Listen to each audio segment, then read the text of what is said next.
Hello, my name is Jacob Beach with the Prepper's Bunker Outdoors. Today, I want to talk to you about the Mec Gar 11-round magazines. I've been putting off this review for quite a while because it is a negative review and it was hard for me to motivate myself to do it, but I think that it's important. Usually I like to show you guys a tactical review. I like to show you a review where I'm in the field using a product. But sadly today, with these magazines, due to their design and construction issues, this review is going to have to be administrative. Stick around, check it out.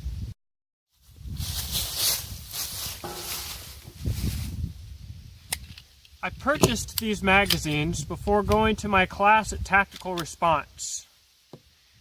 I thought, first off, they were affordable. I thought that it was cool that there are 11-round magazines, only because I thought it might make some liberal head explode at some point, and for being over the 10-round capacity. You know, and Mec Gar has a good reputation, so I thought I'd give it a shot. My problem with these magazines, as you'll see in use later, is that when inserted into the mag well with the slide locked open, like this, they have the potential, when loaded, to lock up the gun and over travel. When this happens, the mag has to be ripped out of the mag well because the slide will not release. And the first time this happened to me, I couldn't get the gun to do anything. I actually had to beat the magazine out from the top using a wood dowel. Now that's besides the fact that, as you'll see, these magazines were considerably unreliable for me, both of them. I got, I think, one full mag out of one of them one time after the first round being locked up. And of course, if you slap it in there with the slide closed, you're not going to have the problem with the gun getting locked up, but I still had the reliability issues. The reason that this is such a big issue to me is that this is a dimensional problem. These magazines are improperly designed, and I'll show you why here for in just a second. All right, so I have my 1911 disassembled. Gonna throw the slide back on, and this is gonna help me show you what I'm talking about. Now, when I have my slide to the rear and I slap a normal magazine in and it seats, the slide is still able to move over the magazine. Let's see, I'll drop the slide to show you what I'm talking about here. There is your properly seated magazine. Lips just above the edge of the rail there. The problem with these 11-round magazines with the slide back is that when they are seated, they like to come up much further, especially with any pressure from the bottom. They'll come up much further, locking the slide into place here. Now, some mags will do this to some degree, even the 8-rounder, although it's never happened to me while shooting. But when I do it like this, if I really slap it up in there, to a small degree, this can happen. But not tight like these. This is unacceptable here. So what's happening, this magazine is coming all the way up really, really high. There's no reason that it should come up this high. My other Chip McCormick 10-rounders don't do it. It's just a design flaw.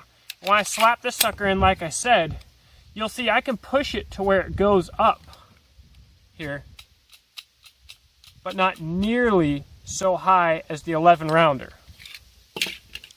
Now, could that be because this little notch right here needs to be up a little bit higher? I don't know, to be honest. I don't know what they need to do. I'm not the designer.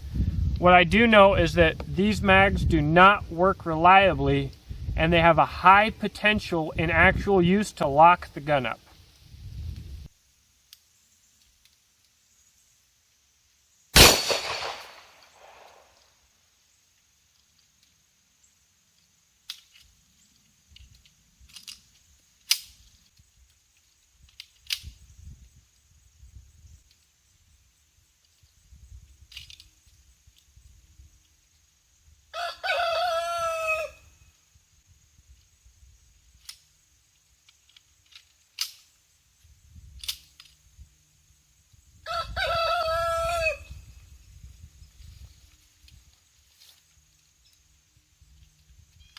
Now, besides obvious measurement issues with these magazines, the fit and finish is quite nice.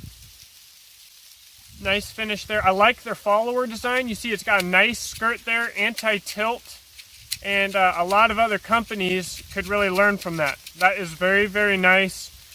Super smooth operation. One issue that they do have with fit and finish, if they were reliable and if they were spec'd correctly, is that once in the gun, these bottom corners here are actually extremely sharp. So at one point when I was doing my tap and rack with a malfunction, I racked it, almost did it just there with almost no force like you just saw. It actually cut 2 deep gouges right into the palm of my hand right before I went to tactical response.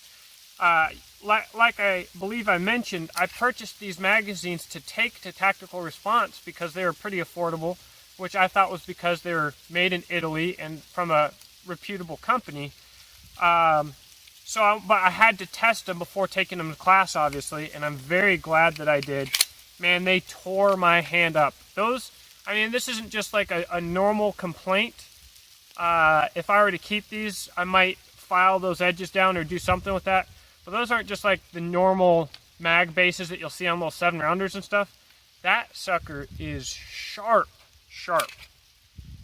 So, my biggest issue is that Mec Gar is a reputable company, and these magazines, if these magazines were unreliable, I would be okay with it because they're 11-rounders, and I would figure that the 1911 does not run as reliably with 10 or 11-rounders as it does with 7 and 8-rounders. That is a fact, and that would be acceptable to me due to spring tension and whoever knows what the heck else, timing, whatever. But the fact that this is off due to measurements, I have zero faith in Mec Gar as a company. I'll never buy another mag from them. I bought 2, and that will be it. Unless Mec Gar sends me a magazine, I thoroughly test it and it's acceptable. And I do have a comparison of 8-round magazines coming up that's going to be excellent, where I test out these mags pretty hard. But outside of that, they will not get another dime of my money because this is so unacceptable. It's no good, guys. So let me know what you think in the comments section. My personal advice, avoid Mec Gar. If you've had good experiences with Mec Gar, you already have Mec Gar magazines, probably 8-rounders, absolutely avoid these 11-rounders.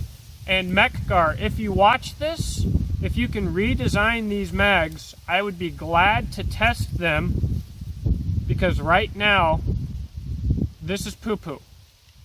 This is no good. This is something that not only would I not recommend as a carry product, I would not even recommend this for a range product, even though it's affordable. So I'll also be trying to get a return on these. They are bad, bad, bad. Like I said, let me know what you think. Hit me up in the comments. I look forward to talking to you guys. Please subscribe and have a great day.